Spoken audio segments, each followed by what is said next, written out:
우리가 흔히 아는 드라큘라, 밤마다 사람의 피를 빨아먹는 뱀파이어, 절대 죽지 않는 불멸의 괴물. 하지만 오늘 이야기의 주인공은 그런 환상의 존재가 아니야. 그는 실제로 존재했고 살아 숨쉬며 사랑하고 미워도 하고 그리고 끝없는 복수심에 잠식되었던 한 인간이었어. 그의 이름은 블라드 3세.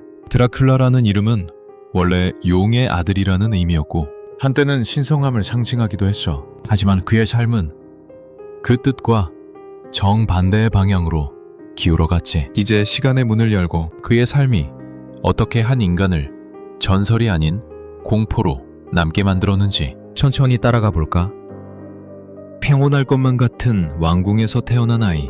하지만 그의 운명은 처음부터 바람 앞의 등불처럼 흔들리고 있었지. 1440년대의 왈라키아는 거대한 두 제국 사이에 끼어 살아남기만도 벅찬 작은 나라였어. 서쪽에는 헝가리, 남쪽에는 오스만 제국이 자리 잡고 있었고 둘 중 어느 쪽이든 기분만 상하면 나라가 사라질 수도 있는 상황이었지. 블라드의 아버지 드라쿨은 두 제국 사이에서 매일 목숨을 걸며 줄타기를 했어. 왕이라는 자리도 사실은 바람 앞의 초처럼 위태로웠어. 이런 상황에서 태어난 블라드에게 어린아이의 순수함이나 평온함은 사치였겠지. 어느 날 운명을 바꾸는 결정이 내려졌어. 왈라키아를 지키기 위해 아버지는 두 아들을 오스만 제국의 인질로 바치는 선택을 해버린 거야. 겨우 11살이던 블라드는 아무것도 모른 채 낯선 땅으로 끌려갔어. 아버지가 왜 그런 결정을 했는지도 이해하지 못한 채 그냥 버려졌다는 감정만 남았겠지.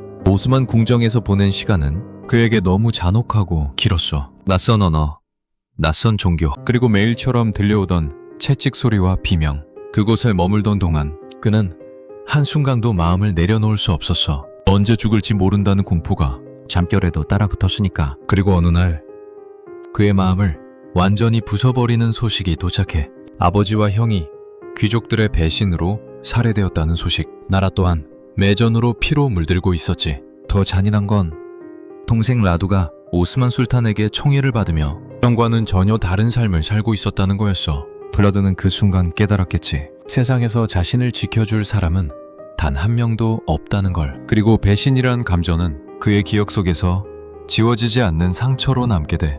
시간이 흘러 블라드는 마침내 인질에서 풀려났어. 하지만 그가 돌아온 고향은 더 이상 그가 알던 모습이 아니었어. 왕은 죽었고 귀족들은 서로를 속이며 권력을 탐하고 있었지. 나라 전체가 혼란 속에 휩싸여 있었어. 이때 블라드는 왕이라는 자리를 다시 되찾기 위해 움직였어. 그의 눈빛은 어린 시절과는 전혀 다른 색을 띠고 있었지. 그는 이제 누구도 믿지 않으며 배신당하기 전에 먼저 공격하는 사람으로 변해 있었어. 왕위에 오른 뒤 처음 내린 명령은 의외로 연회 개최였어. 오랜만에 왕이 돌아왔으니 귀족들을 불러 축하하자는 명목이었지. 하지만 그 자리는 잔치가 아니라 처형장이야. 연회가 무르익을 즈음 블라드는 조용히 자리에서 일어나 연회장을 지키던 병사들에게 신호를 보냈어. 문이 잠기고 귀족들은 하나둘씩 끌려나갔지. 그리고 그 자리에서 즉시 형벌이 집행됐어. 그는 말했어. 배신의 대가는 오래도록 기억에 남아야지. 수백 명의 귀족이 비명을 지르며 말뚝에 박혔고 그들의 고통은 해가 지도록 이어졌어. 블라드는 그 장면을 피하지 않았어. 오히려 천천히 바라보며 무언가 되찾았다는 듯한 표정을 지었지. 그날 이후 사람들은 그를 이렇게 부르기 시작해. 체페슈, 말뚝 박는 자. 블라드의 통치는 단순한 잔혹함이 아니었어. 그는 공포를 이용해 나라를 하나로 묶으려 했어.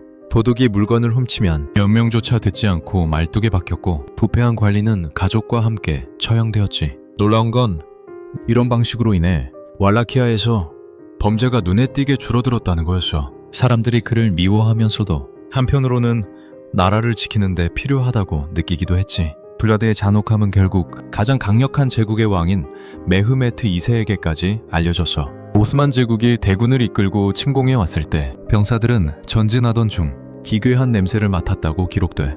부패와 피가 섞인 냄새, 바람을 타고 퍼지는 비명 같기도 한 소리. 그리고 그들이 목격한 건 상상조차 어려운 풍경이었어. 끝없이 이어지는 말뚝들, 그 위에 걸린 수천의 시신.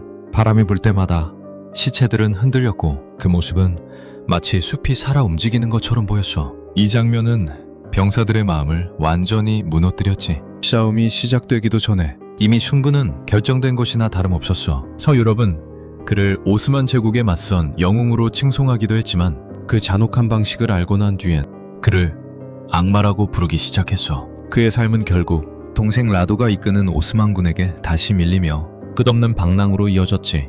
마지막에는 전장에서 목이 베이게 되는데 그의 머리는 술탄에게 보내졌다고 해. 하지만 사람들 사이에선 그가 죽지 않았다는 소문이 끊이지 않았어. 밤마다 그의 영혼이 떠돌아다니며 피를 찾는다는 이야기가 퍼져나갔지. 이 전설이 세기를 지나 브램 스토커의 소설 드라큘라로 이어지면서 완전히 다른 존재로 재탄생하게 되었어. 블라드 3세는 뱀파이어처럼 초월적인 존재가 아니었어. 그저 끝없이 배신당하고 생존을 위해 싸워야 했던 한 인간이었지. 하지만 그가 겪은 상처와 분노는 결국 그를 공포의 군주로 바꿔놓았어. 괴물은 태어나는 것이 아니라 만들어진다는 사실을 그의 삶이 보여주고 있는 거지.